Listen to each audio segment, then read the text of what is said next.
2-2.5 বছর আগে বেনগাজিতে একবার যে জলোচ্ছ্বাস হয়েছিল, কতগুলো মানুষ মারা গেছে, কত বাড়িঘর ধ্বংস হয়েছে, সেম কন্ডিশন মনে হয় না আবার হইতেছে।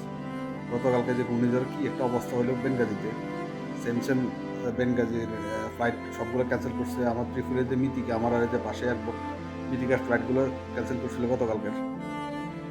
এই অবস্থা ভাই, কেমনে সম্ভব ভাই?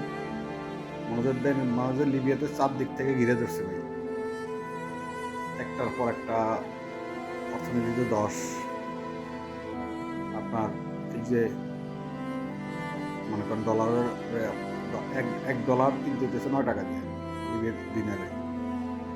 চিন্তা করেন কি একটা অবস্থা। এই যে কি একটা শুরু, মানে কিচ্ছু দেখা যাইতেছে না, পুরো অন্ধকার হয়ে গেছে বালিতে। সাগরের কন্ডিশনটা দেন পানির, কি একটা অবস্থা। এই যে বেনগাজিতে সবচেয়ে বড়, চিন্তা করেন বেনগাজিতে সবচেয়ে বড় একটা ঘূর্ণিঝড় হইতেছে। গতকাল ঘূর্ণিঝড় হয়েছে, আর এটার কারণে সবগুলো ফ্লাইট ক্যান্সেল করছে বেনগাজিতে এবং ত্রিপুলিতে। ত্রিপুলিতে একই কন্ডিশন আছে, তবে ত্রিপুলিতে ঘূর্ণিঝড় হয় নাই, বালি ঝড় হয়েছে। কি একটা অবস্থা,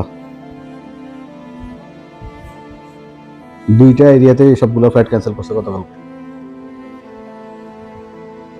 কি শুরু হয়েছে ভাই লিবিয়ার উপরে?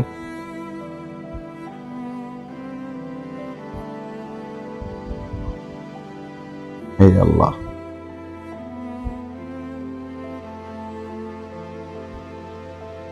এই যে সব অন্ধকার হয়ে গেছে পুরা, কিছুই দেখা যায় না, সবগুলা বালি ভ্যান পুরা।